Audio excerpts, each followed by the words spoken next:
out coming up for your Friday. November started off pretty quiet. November overall is a quiet month.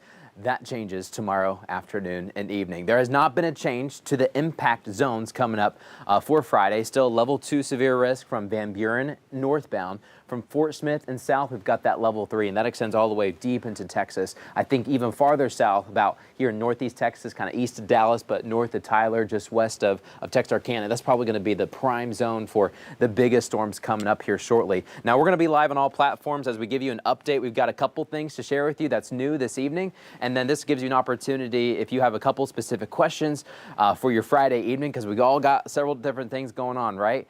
So you can let me know what those questions are. If you have some specific questions for your city or town, we can get to that. But I want to show you the overall map of those severe zones. We'll take a closer look here at home. The River Valley is really under more of the threat. As you go south to Bacola and Podo, we're under that level 3. Greenwood, down to Hackett and Midland. Waldron, we're in that level 3. Paris still level 2, but you head west towards Boonville. Boonville, we're definitely in that level 3 category. And even just southeast of Sallisaw, once you get to the Kerr Reservoir, we're in that level 3 as well. I'm going to show you what's going on right now. We've got temperatures in the 60s and 70s. It's a warm evening. We got nice southerly winds keeping us warm and humid.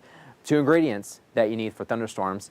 Now we just got to get a cold front in here, and we've got that coming in from the north and west. But very warm overnight tonight. We're probably going to stick in the 60s eventually. Once we get out of the 70s, we should stay in the 60s as you're trying to wake up tomorrow. But then storm chances come in later into the afternoon. We're going to talk a little bit more about the timing coming up. We've got a couple updates for you guys. But clouds are already increasing. I'm going to show you the overall map. We're going to get a couple things ready as we continue this live stream with you guys. But it's going to be a stormy one. We haven't had some storms like this, widespread storms like this in a while. We had those hailstorms in the Van Buren, Fort Smith, south to Midland and Greenwood there a couple weeks ago, but nothing like this in a while. So we're going to be talking about what we can expect as we go into your Friday and into the rest of the weekend. See that snow? There's a decent amount of snow back off towards the west. I'm stepping off to the side. We're going to have a couple more platforms ready. But I want to show you just how cold some of this air is. Several inches of snow will be falling in the mountains there in Colorado. Even Phoenix. We were talking about Phoenix earlier today because XNA has just established a new route, or route, depending on where you're from. And Phoenix was about 20 degrees colder than we are, and they're in the desert southwest. So we've definitely got some good thunderstorms coming up here as that cold air rushes in. I want to show you some of that colder air too. Notice back off towards the west, we're in the 20s now in parts of Wyoming and even Denver. Now we've dropped to the 20s too. It's this cold air. Now we're not going to get to 20s and 30s, but we are going to get a lot cooler for the rest of this weekend as this front presses through. I show you these maps because this cold front is a pretty strong cold front. And so that's why we've got such a chance for severe weather. It's such a drastic difference. I mean, it's hard for us to really get towards 80 degrees because we hit 80 degrees earlier today in Fort Smith. Now we're still sitting in the 70s, still holding on to 70s in Fayetteville. That high pressure back towards our east is just funneling all this warm air in, and then this cold front is going to take advantage of it and create those storms. Going back to radar real quick, we don't have any rain yet reporting across Oklahoma or Arkansas. That's going to change overnight tonight. We'll start to get a few more storms later into the overnight hours. You're starting to see a couple flare up in Kansas. This will be a first round tonight. We don't have to worry about those. But then tomorrow afternoon, we're going to be watching storms fire up. They're mainly in green country of Oklahoma and then North Texas. And then they'll spread eastbound right into this warm air that we've got. But that cold front's still reporting in New Mexico. It's going to be hurrying. In fact, if you tune in tomorrow morning, meteorologist Stephen Abshire, he's going to be in to help you know where that cold front is and any kind of timing as that cold front moves eastbound, how that's going to impact the storms. Because once we get the cold front out of the Rockies, it's a little bit better on timing. That's why you notice the timing kind of shifts a little bit once we get really close to an event, because it's hard to kind of figure out exactly when it makes its way through the last mountain and then it hits the plains and heads towards us. All right, here's the latest on timing. Once we hit 4 o'clock, then it's game time. Until then, the rain chances are kind of low. They're not completely zero.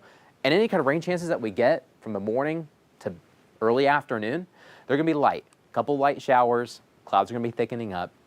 The more the clouds thicken up, though, that's good news. You want a really cloudy day tomorrow, because if it's cloudy, it's almost like kind of turning the burner down on a pot of any kind of noodles you got, maybe mac and cheese. You can turn the temperature down just a little bit, help cool things off. You get more sun, we're going to heat things up, and then the storms could possibly be worse. So we're going to be talking about clouds and a few showers in the morning. By 4 o'clock, though, that's when we're going to watch scattered storms popping up across eastern Oklahoma, our eastern counties there from Delaware, Adair, Sequoia, LaFleur, Haskell, Latimer counties. You guys would be first. So you're kind of at the more beginning part of this timeline. Back east, Fort Smith, we're probably closer to 4 to 5 o'clock. And then farther east in Clarksville, Paris, Ozark, even from Charleston eastbound and Boonville eastbound. You could get a stray shower throughout the day, but our storm chances are just a little bit delayed. So everything goes from west to east. So that's why we kind of have a wide red bar here. The red showing you the most severe threat that's coming up for your Friday and the timing of that. And we go up to 100% chance. There's going to be at a point where everyone is getting heavy rain, lightning, and thunder. And hopefully that ends soon so we can get this system out of here. But 4 to about 6 o'clock, scattered storms. Not everyone's going to get one at this time. Some of you may think, hey, I avoided severe weather today. I would wait, because after 6 o'clock, then a line of storms is going to burst through and hit everyone. This line goes all the way from about Joplin south to Houston.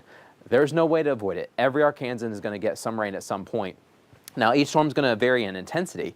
You know, some of us may just get a lot of heavy rain and lightning. I hope that's what you get. Some of us may. Some of us may get some stronger storms. There could be some pockets of hail, some damaging wind in some of these storms. Not everyone's going to get one, but there will be some with those. And there is a low tornado threat. I'm going to show you where those chances are here in just a moment. But then after 6 o'clock, that's when that line comes through. So from 6 to 9-ish, heavy rain, area-wide. Gusty winds with that too. And then hopefully by 10 o'clock, we start to push most of this out. Now, we may still have some of that heavy rain in those storms in Johnson County, Logan County, and Franklin County, east of Fort Smith, and east of the I-49 corridor in northwest Arkansas, so more towards Eureka Springs and Huntsville and Hinesville. We may still be getting that rain at 10. Closer to midnight, we should really start to wrap things up. By that point, the clouds are going to start to lower as cooler air comes in that helps lower the clouds. It may get some mist overall throughout the early mornings of your Saturday, but the heavy rain will be done. Here's what it's going to start tomorrow morning. We'll be in the 60s as you're headed out the door. South winds, breezy, keeping more humidity in here. It was humid today. You might have noticed. You might even notice a little kind of road sweat here and there. That means it's humid here in some of these cooler months. And temperatures are well into the upper 70s. Don't be pretty surprised if we hit some low 80s. Even with thicker clouds tomorrow, it gets tricky on some of these temperatures, the exact number, because we'll be cloudier, but the south winds can be stronger. You kind of balance things out. Very similar today, but then later in the day, the storms start to pop up big time. All right, here's another way to look at the timing. I try to do it in a couple different ways because some folks like maps, some folks like graphs, some folks just like it in text and just give it to me straight. So Friday, tomorrow, midday showers. Those should be light. We're not talking about severe weather yet for us.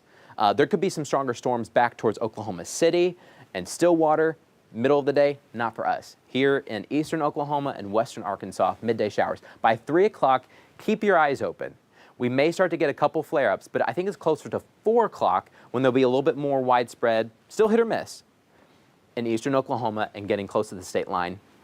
5 o'clock, then we'll start to watch more storms get even more numerous, and they'll start to combine together in one long line. And then I think by 7 to 10, that's when we have those widespread storms that are just brushing on through. But don't be surprised if these times can adjust by an hour, maybe hour and a half, kind of either direction. But what you need to know is that as we're picking up the kids from school tomorrow, maybe you're headed home from work, it's going to start to get pretty stormy for the rest of the day. Everyone's going to have different timings, but that's when you need to be on the lookout.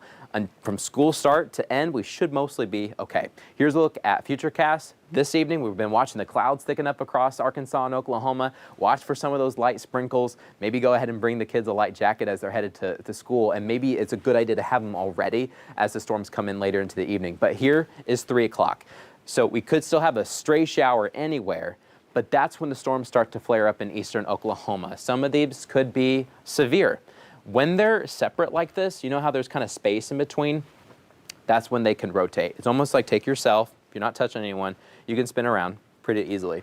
But if you're locked in with other people, everyone else is going to have to spin too if you're going to spin. It's much harder to spin when you're in a group. So when things start to get kind of all messed up, you're going to see on the radar, that's when the tornado chances go down, but you still have some hail and some wind chances with those. But we'll watch for these first. I think the tornado threat is higher in Oklahoma and then south into Texas. We still have a small tornado threat here in western Arkansas. We may get a tornado warning or two. We'll let you know about it. We'll track it for you. I've got meteorologist Zach Scott, meteorologist Stephen Elmore. They're going to be here watching the storms as well. Let's progress forward. Now it's 6 o'clock. Notice how everything's a lot more widespread. Once this happens, the tornado threat does start to go down. Not zero, but it does start to go down. But then you're just hit with a lot of heavy rain, a lot of lightning, maybe some pockets of hail too. And on top of that, really gusty winds at times with some of these storms. But by 6 to 7 o'clock, that's when we are getting soaked. That's when the storms go from scattered, hit or miss, not everyone getting one, to almost everyone getting one. And then if you press even forward, 7, 8 o'clock, we still have that heavy rain. Now, this is 10 o'clock. Most of this starts to head out, then we're done. Then central Arkansas is going to have storms for a while. But then notice here on Futurecast, you got the clouds again. But these clouds aren't high like they were earlier.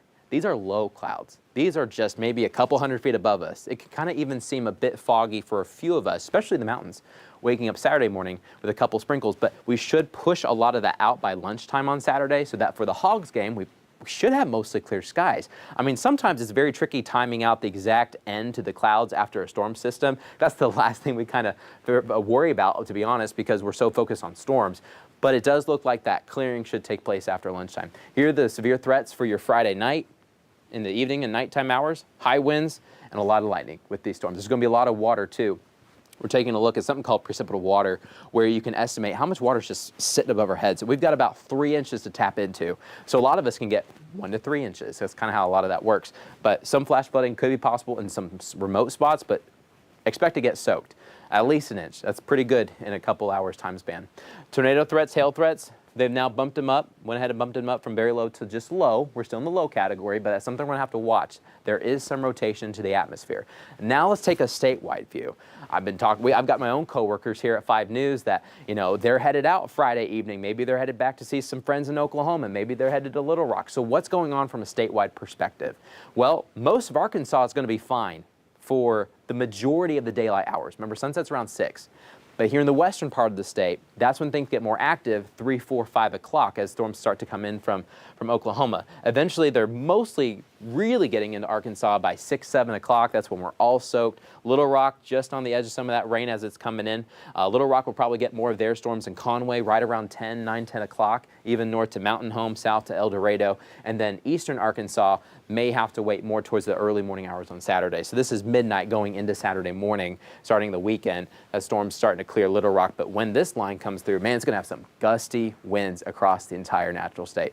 Everyone's got the chance to get some storms across Arkansas. That's why we've got a red weather alert. Also, kind of keep you aware, because November storms, they're rare, but when they happen, they can happen in a big way. And so that's what we're watching. Usually in the month of November, there's more spin in the atmosphere, but there's not enough energy.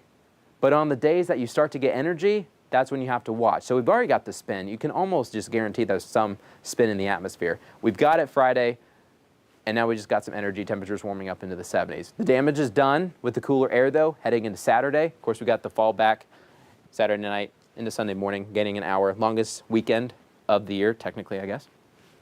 Election Day Tuesday, we should back being warm again. Strange pattern how these cold fronts, yeah, it's strong, but it's not long lasting. We're going to warm right back up in the 70s, 80s, because that south wind's going to be pretty gusty, I think for next week. So I'm going to back things up. We're going to go back to the radar. I'll show you where the showers and thunderstorms are right now. If you guys have a couple questions, I'm going to see if I can get to some of those. Watching from Howell, Heavener, Oklahoma area. I got a lot of, in fact, my grandparents graduated from Howell back in the day. That's where we've got storms. You guys need to be on the lookout by about 3. A little bit earlier for parts of LaFleur County and Sequoia County. Maybe more 4, 5 towards Fort Smith and Buren when the scatter storms really start to cross the state line. Basically, the farther west you go, the earlier in the timeline that you're going to have to be on the lookout for some of these storms coming up. Tom Bardick said, will we get more hail? My truck just got fixed from the damage it received last month. My parents were saying the same thing. Finally got theirs fixed. We do have some hail chances. I think the strongest ones are going to be mainly in Oklahoma as we go into the storm system. This bother me. There is some threats of hail, but I don't think it's going to be necessarily like all those huge hailstones that we had there in Fort Smith the last time, where every storm was just a hailstorm. It's kind of a different setup. There could be some hail in some of these storms, but it's not as if it's just hailstorms everywhere. That's what we're mainly tracking. We're mainly tracking a lot of wind. Wind is our big thing with this event. I think you're going to lose a lot of leaves. All of us in Arkansas and Oklahoma are going to lose a lot of leaves. Martha says, watching from Rogers. And Rogers, we can wait a little bit for those storms. We'll have some scattered storms, maybe closer to 4 or 5 o'clock. So maybe give us an hour after school is done, and that's when we'll have our chances. Let's see. Watching from Mulberry. Watch for storms a little bit later into the evening. Probably mainly after 5 or 6. That's when we'll probably get more of our storms.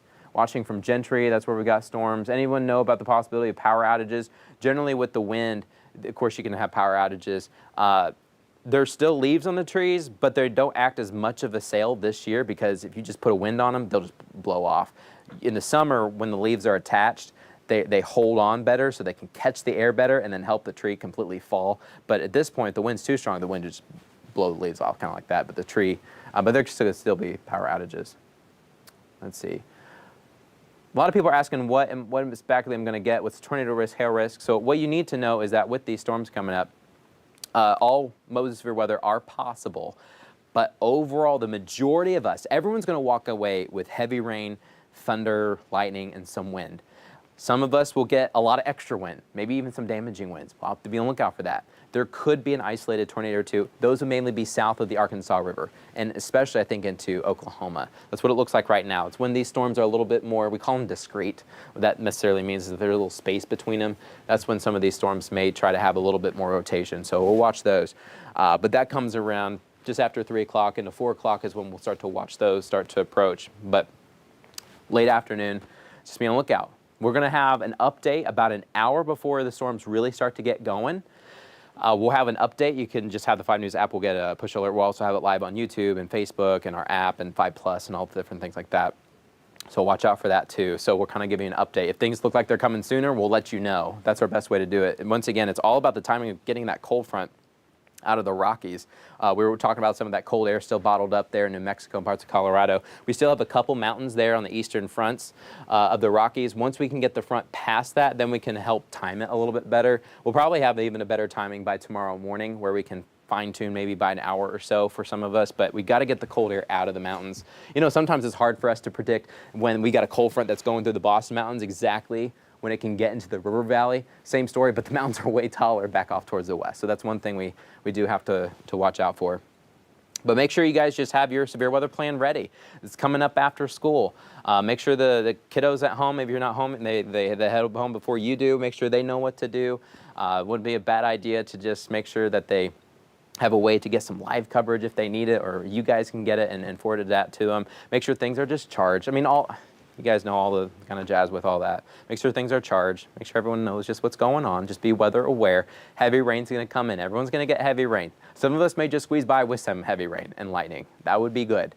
We want the rain, but we really don't want the severe weather out of it.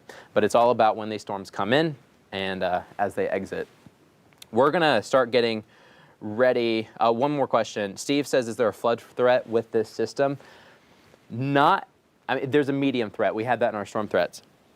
It would be very temporary because this system's not just sitting over us for a while. You see how it's more north to south and things just kind of run right through. If things were continue going east to west over and over again, that's when you start to get more of those flooding threats. This thing should be able to push through pretty quickly. Let me back up. I think I got trigger happy. There we go. Okay. So watch as these storms move through. So we've got a couple hours of very heavy rain, but then it does get out of here. It'd be one thing if we're going to continue the downpours all night, but we're not going to. So right now we've got clouds increasing, just waiting on that cold front to come on through. We're going to have more updates tomorrow morning. Meteorologist Stephen Abshire, he's going to have an update. He was telling me he's probably going to do it around 8 o'clock. So keep in mind about that. He'll have a couple updates for you guys. And then Zach and meteorologist Stephen Elmore, they'll have other updates coming up tomorrow early afternoon. So we've got you guys covered. Storms coming in from the west is going to make your Friday kind of active, so be advised about that.